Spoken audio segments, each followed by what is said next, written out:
sound of Venezuelans living in Canada singing their native country's patriotic songs this past week during rallies in Montreal to welcome the news that American troops captured dictator Nicolás Maduro and his wife on January 3rd in a series of early morning raids in Caracas, where he was bundled onto a waiting U.S. warship, then flown to New York City to face drug and racketeering charges. The U.S. President, Donald Trump, says America will be running Venezuela for a while he tries to convince oil companies to invest billions to reboot Venezuela's oil patch. But there's so much uncertainty with Maduro gone. His deputies are still in power. Paramilitaries were seen roaming the streets, rounding up journalists and foreigners. And it's unclear whether Trump's operation was even legal under international law. But what happened brought some hope for the country's 30 million people and especially to the 8 million more Venezuelans who fled their country since Maduro took power, and before him, Hugo Chavez, who turned the once flourishing democratic Latin American powerhouse into a dictatorship with an estimated 6,000 people murdered, double that in jail as political prisoners, and starvation. Along with that came the far-left regime's total vilification of Israel and the warm embrace of Iran and Hezbollah, and the resulting anti-Semitic targeting of Venezuela's once thriving Jewish community, which at one time numbered about 30,000 Jews, but has shrunk to a rump. 90% have left for other neighboring countries, Florida, Israel, and Canada, which is where Jewish Venezuelan expats have been glued to their phones and TV, reading WhatsApp updates from their family and friends still back home, and trying to predict whether what happened was strictly a business deal for the U.S. to seize Venezuelan oil or the start of the road back to democracy, which they've been longing for over 25 years. We're seeing a light at the end of the tunnel. I think there's hope. We're definitely, it feels like we're closer to a democracy than we were on the December 31st. And we will see what happens.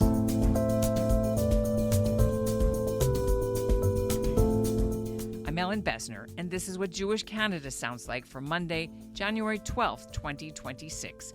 Welcome to North Star, the flagship podcast of the Canadian Jewish News, and made possible thanks to the generous support of the Ira Gluskin and Maxine Granovsky-Gluskin Charitable Foundation.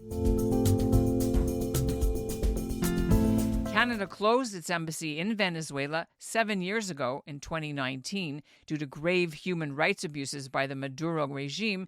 Canada has never recognized him as leader and has economic sanctions placed on over 140 people connected to his government. Our guests on today's show have deep roots in Venezuela.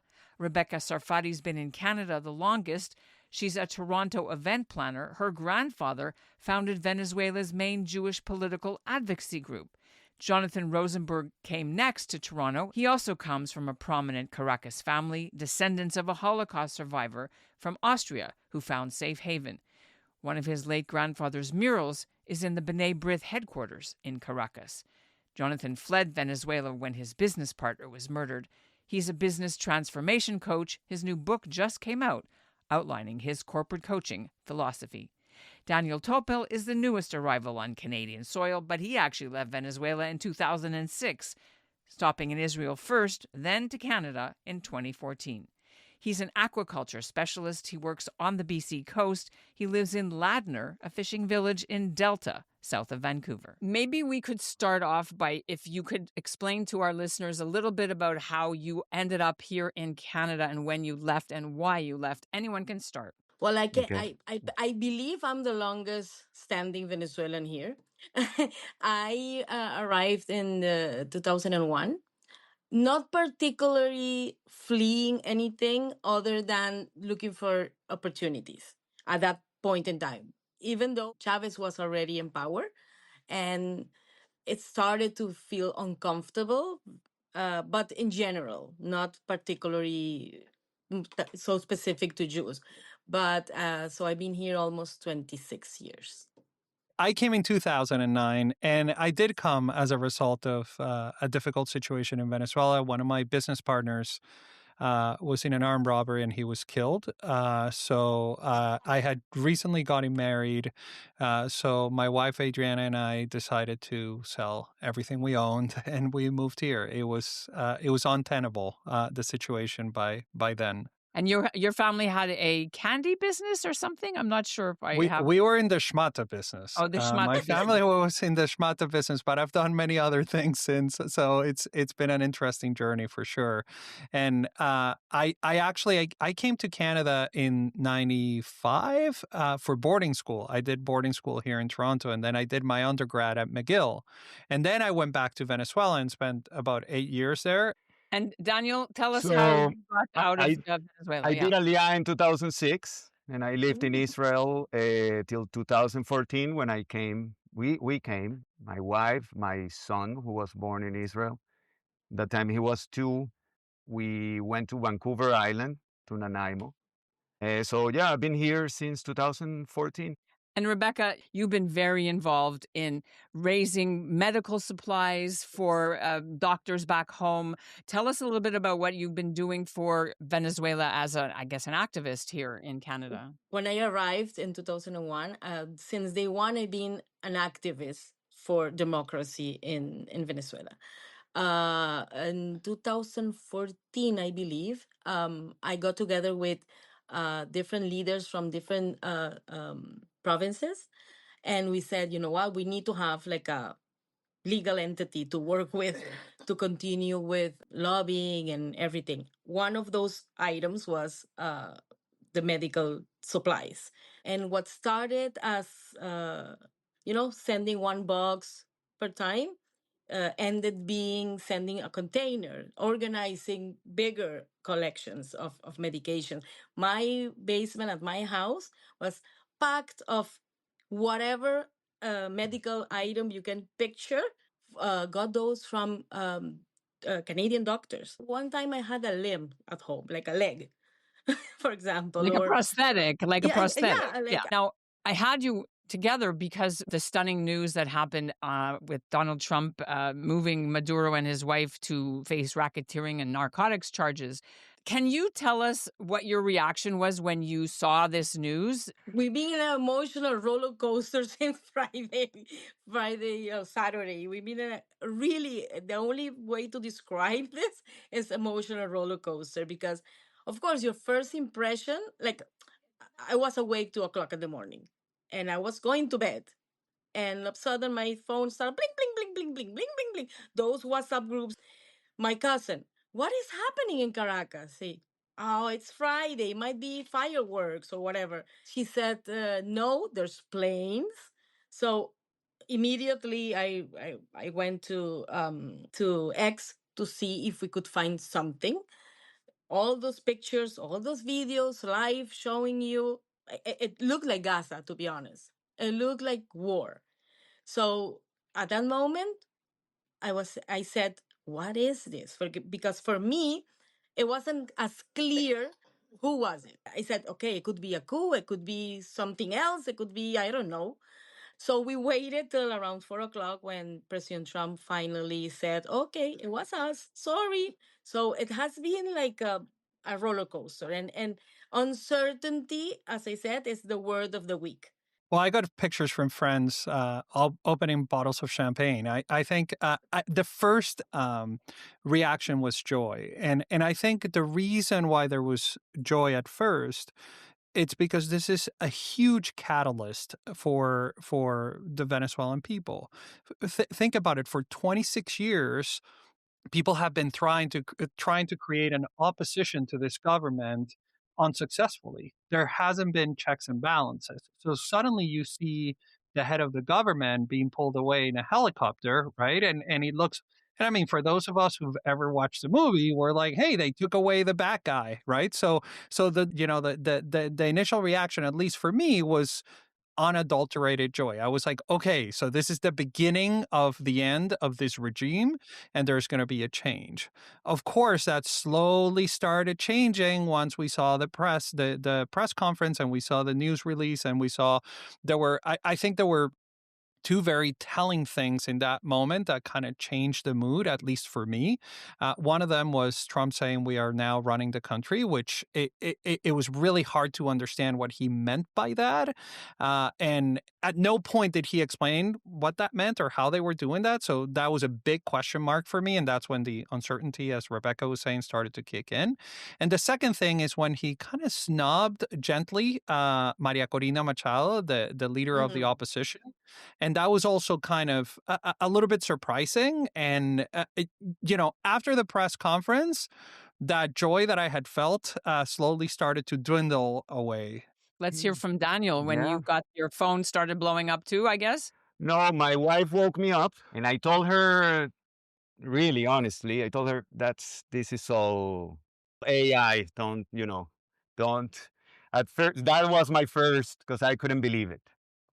We have a big group of the family, and the thing started. It was the reality. I was very excited. Yes, very surprised and very. I felt really happy of the help of the United States doing this, and to see they took Maduro. I wish they could have taken everybody, but it's impossible. But still, there's a lot of blackout in the news. Nobody really knows anything, and it's all elucubraciones. How do you say? Like it's Speculation. all speculation. Suppositions, yeah. Anything, whatever we can say, it's speculations. I believe we're seeing a light at the end of the tunnel. I think there's hope. We're definitely. It feels like we're closer to a democracy than we were on the December 31st, and we will see what happens. No. So back to what happens now. We're having you because you have connections to the Jewish community. Yes. Tell us a bit of what is left there. What do we know about the community there? So first, let's kind of set it in context. There's about 8 million Venezuelans who have left the country as a result of this government. And there's about 30 million Venezuelans, so call it a third of the population has left. It's a pretty significant and material number. As it relates to the Jewish population, I think at its height, the Jewish community was close to 30,000 people. We don't have the exact numbers. And now it's somewhere between 3,000 and 4,000. That's kind of what's left. Exactly. And what we're hearing is that, of course, there's a lot of fear because the community is so small and because it doesn't have the same resources that it used to have.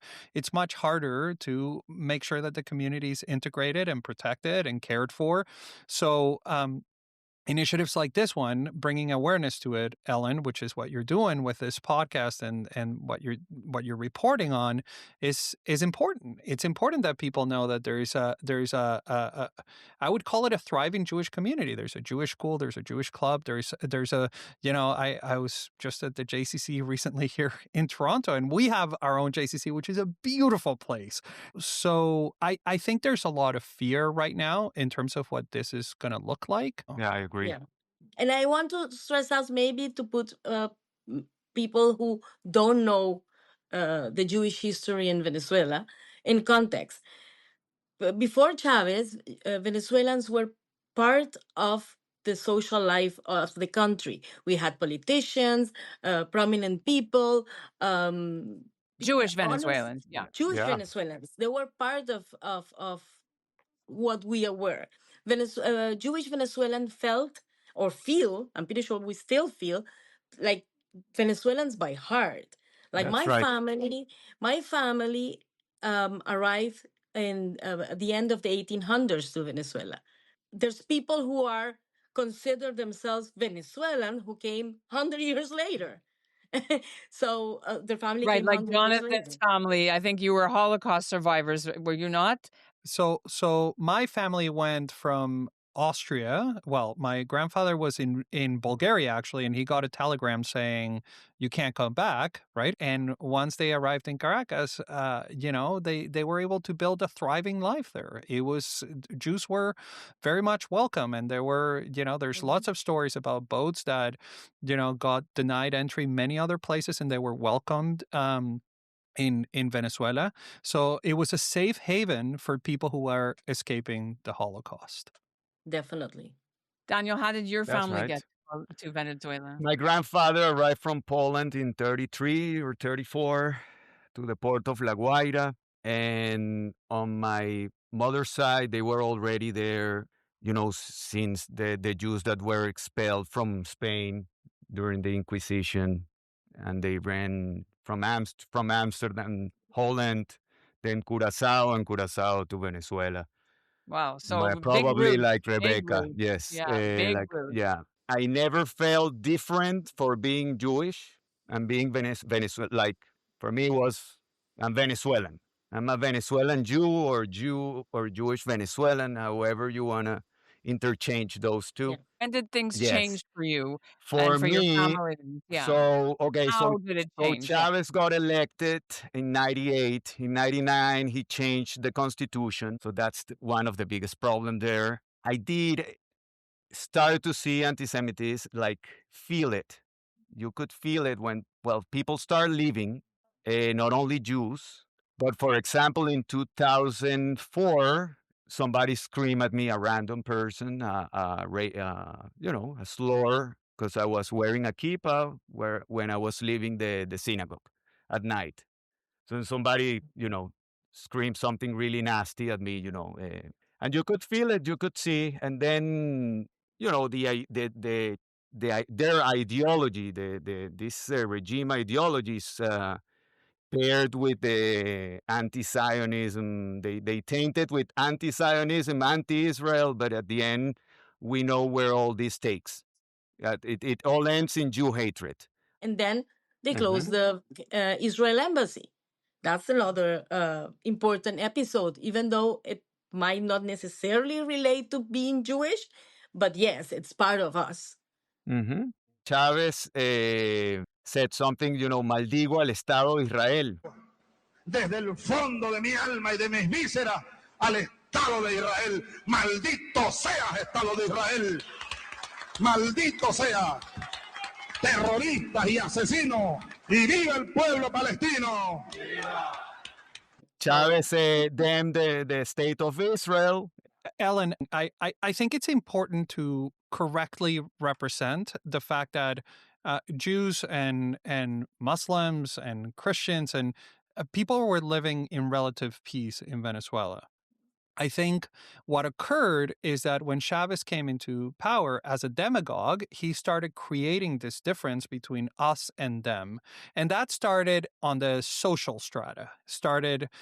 If you have money, then it's a problem. And that's kind of how it started. And then it devolved into many different things. And of course, the Jews being the Jews, we became we're a visible minority, and that became a problem. But now, from the Venezuelan perspective, what I would say is that considering the fact that Iran, Russia, and Cuba have been effectively running the country for the past. China. Yeah, and China, yes. They are the ones who have interest, and they're the ones that are running the country. One of the things that I say to people who ask me, how do I feel about this? I often say, well, my values are much more aligned with the United States than they are with the countries that have been running the country. So that have been immersed in the politics. So regardless of what happens, it seems as if this is a step in the right direction. Now, is it going to suddenly solve all the problems? It's unlikely, but I think it's a really positive, there's a positive movement here. Okay, but let's talk about this new, as you said, vice president. Didn't she mention that this is all like a Zionist plot or something? I heard that sort of slur. Oh, probably. De que sea la República Bolivariana de Venezuela víctima y objeto de un ataque de esta naturaleza que tiene sin duda alguna tinte sionista. Like, it doesn't surprise she says something like that because, it's this ideology, it's married to the anti-Zionist, but she also has to perform for her crowd, right? So she has to say something to make her people, say, because what they're saying is that she is the traitor of Maduro. She gave Maduro. That's the word they gave up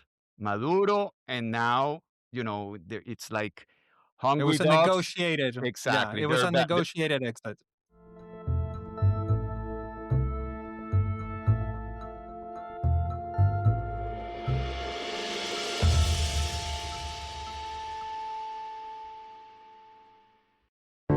Ever since October 7th, 2023, Muslim and Jewish communities in Canada have been torn apart. I've known you for 20 years. You've been at my house for Shabbat supper, I don't know how many times. And for 1 second, you can't put down your friend and just hold my hand? We're fed a constant stream of Jews and Muslims talking at each other, about each other, but rarely do we hear them talking to each other. There was, why are you doing this? What's the benefit of doing this? This podcast aims to do something different. I'm Avi Feingold, a rabbi and a writer with the Canadian Jewish News. I'm Yafa Sakeja, a Canadian-Palestinian entrepreneur and volunteer with the Canadian Friends of Standing Together. We're sitting down with Jews and Muslims, Israelis and Palestinians from coast to coast and across the political divide, having difficult conversations in good faith. We are not the Israeli government. Palestinians are not Hamas. This is the place where we're both supposed to end up, Israeli and Palestinian, Arab and Jewish. Subscribe to In Good Faith, wherever you listen to podcasts.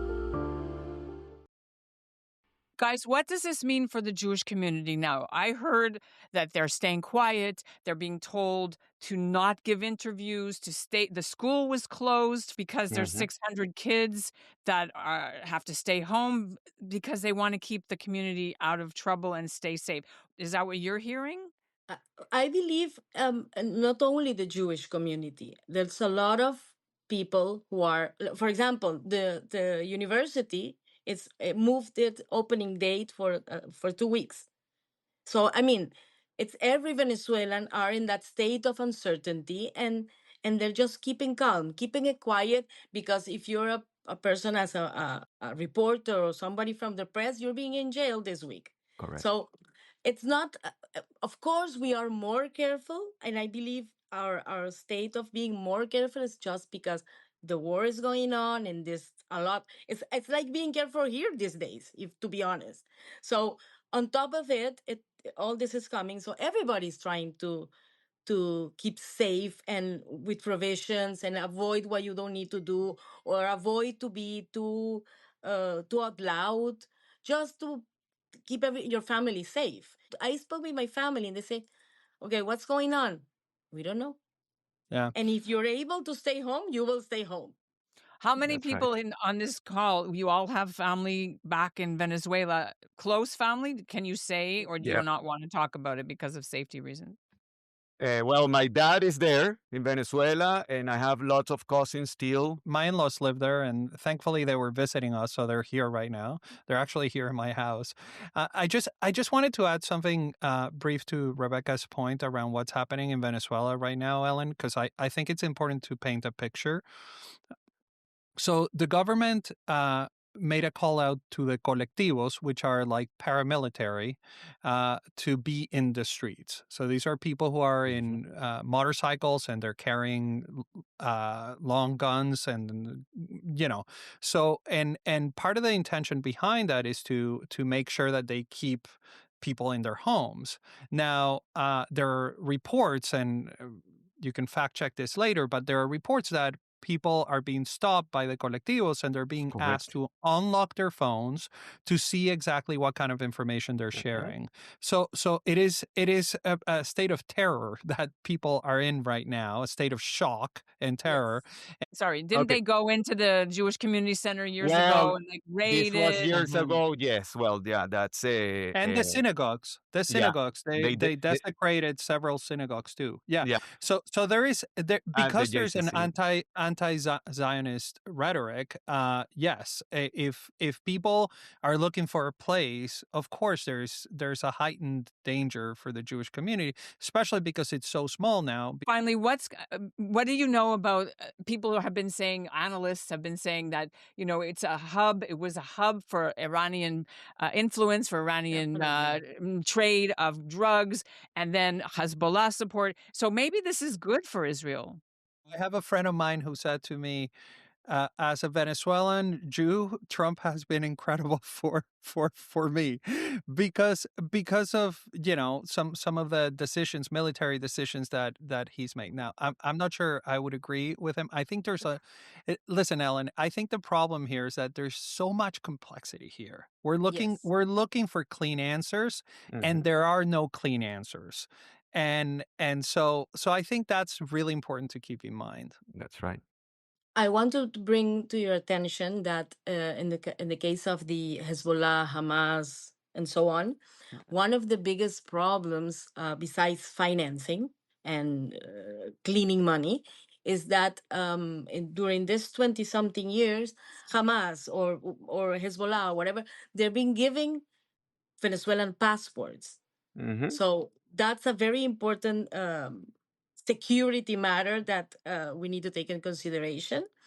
And that's one point. And the other point is that of course, I'm super happy that they took Maduro. He's facing a specific case in court.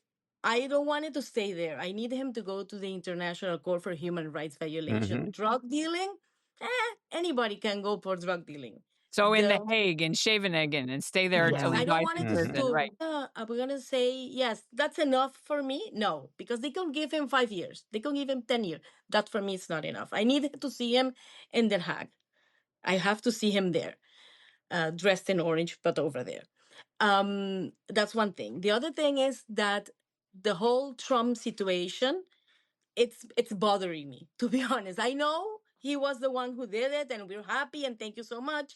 But what has happened after is scary and very complex, very complex. Like, I'm still processing when Trump said, "I am the one who's ruling." That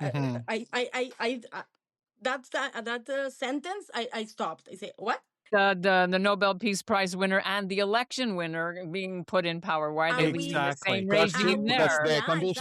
the conditions are not given for her to come back. She cannot come back yet. I agree with that, but we are not, as Venezuelans, we cannot allow. And she's not the president either. Of course, let's start with that. We cannot allow to push 2024 under the carpet. Right. Are we going to keep pushing for 2024 results as Venezuelans, or are we going to take different path? Like, we as Venezuelans, we are the ones who have to make the decision on which path we want to take. And at this point, in that matter, we are divided, unfortunately, because there's people who are like, Trump is the best thing in the world and he's the savior, and there's people like me that think politics should not be done that way. Can you all go vote now or no? No. But first of all, if we're here, there's no consulate, so we can't vote. No. I voted since day one. I'm in Canada. I actually organized the volunteering people for everybody to vote for 20 years about till they closed the 2018 when they closed the consulate. So of course we want to vote. Venezuelans are voters. We are democratic people. That's what we've been asking for so long. You would expect from the leader of the free world is that this would be a political and social change on top of a financial transaction. What we're seeing right now is purely a financial transaction based on the signals that we're getting. And again, we don't know enough about what's going on. This is purely a financial transaction. It's basically, you could very well interpret this as, I have put the president of the country in jail and holding this person hostage. So you give me the oil and then you use the money that I pay you in order to buy U.S. product, which is troublesome, to say the least. So it's very problematic. This is a unique opportunity for tremendous change, not only in Venezuela, but in the entire Latin American region. And it's kind of being wasted away, mainly by the way in which things are being communicated. So yeah, definitely. I do think that Trump is not the best communicator. He has good ideas. He helped a lot. He helped the war with the Hamas. It's very useful. Baruch Hashem, Baruch Trump. Okay, I'm going to say it that way. Thanks to him, we got the hostages back. Only one left. he did a great job. I think he's not the best communicator for sure. I'm not happy to read what he wrote about the billions of dollars in oil that he's gonna. But let's remember that also when Chavez nationalized took over power of PDVSA, of Venezuelan oil, he's owing money to Conoco, for example, to the American oil companies. There's no I don't know political about favor that. for free. There's no favors for free, right? So anyway, we're now getting deep into This history is- and yeah, politics, that's and we're beyond trying. my- But Park, I forgot to mention also, you know, the greed from Iran and all the countries for our minerals. Wanted also to say about all the uranium or the uranium that the Iranians have for the nuclear bombs. It's coming from Venezuela. So Venezuela is not, it's not that simple, all the situation. It's not about oil. It's not only oil. It's the resources, and Venezuela is like the link between narcotraffic from the region, you know, from Colombia, Ecuador. And it's the link between those minerals, rare earth, you know, rare earth, they're used for microprocessors and for all kind of devices, technology devices. They're well needed. And I, as a Venezuelan that have been fighting from my corner of the world for democracy, cannot stand the idea that we are not part of the discussion. If without us involved and without freeing the political prisoners, there's nothing. So I want to know what the Jewish community in Venezuela needs from us now that, I mean, do they need stockpiles like you used to send? Do they need anything? There are Jews in Venezuela who are suffering as a result of the current situation, and for people to stay informed and to know what is happening. And there will be, I'm sure, many, many ways to help in the future. I think it's unclear right now what exactly it is that the community is needing. And I'm pretty confident that the community will need things, because I suspect this will impact the entry of products. And we've experienced this before many times. I believe the community, thank God, our community has always been extremely organized as a community. We work together with the two sides, like the Ashkenaz and the Sepharad. We have the schools, we have the community center, there's plenty of synagogues. They all work together. So, yes, of course, they might have needs in the coming times. Our schools are amazing. Our synagogues are amazing.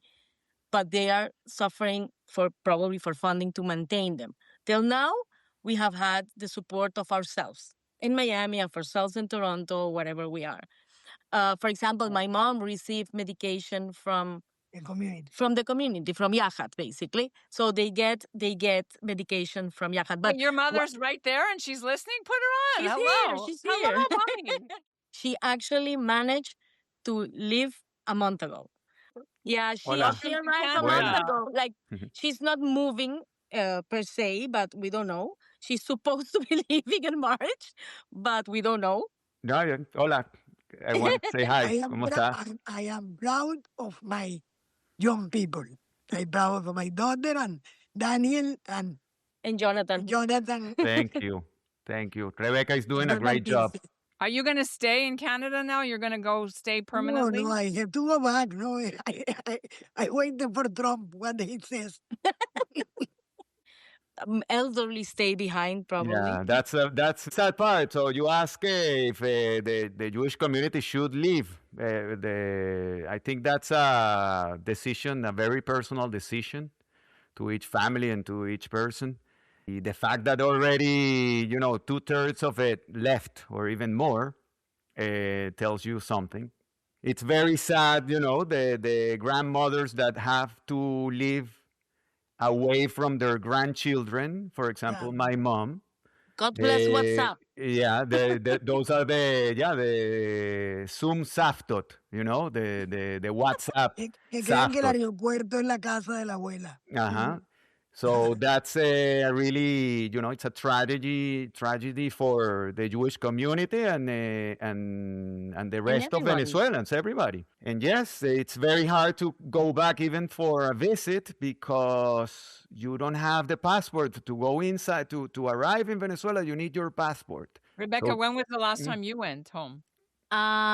16 years ago. Because usually she comes, and I do, I am double national because I was born actually in Curacao, but I'm Dutch and I'm Venezuelan, and I denied myself my right to have a passport because I didn't want to go and sponsor the government. I didn't want to do it and pay for it. I knew how the process was, so I didn't want to do it. The last time I was in Venezuela was 2012. I went there specifically to vote. Those were the last elections when Chavez was alive, the presidential elections that the opposition won, but Chavez took power and we don't really know what really happened. I want to thank you for being with us on the Canadian Jewish News, Thank explaining you. to us this really important world-changing story, and we'll be talking to you again, I hope, with only good please. news. With good I news. really Anytime. enjoyed it. And bye, Un Mommy. gusto. Un gusto. Let's be. And that's what Jewish Canada sounded like for this episode of North Star, brought to you by the Ira Gluskin and Maxine Granovsky-Gluskin Charitable Foundation. Special thanks to Sarah Bandel at the Jewish Federation of Greater Vancouver, Jody Block at JIAS, the Jewish Immigrant Aid Service of Toronto, and to Grace Zweig, the CJN's longtime sales manager who was born in Caracas. They all helped us to find today's guests. You can find out more about Venezuela's Jewish community at the links in our show notes, and find a link to Jonathan Rosenberg Court's new book. And you can watch the full video on our CJN YouTube channel. Our show is produced by Zachary Judah Kaufman, Michael Freeman's the executive producer, Brett Higgins wrote the music, and Alicia Richler is the CJN's editorial director. Thanks for listening.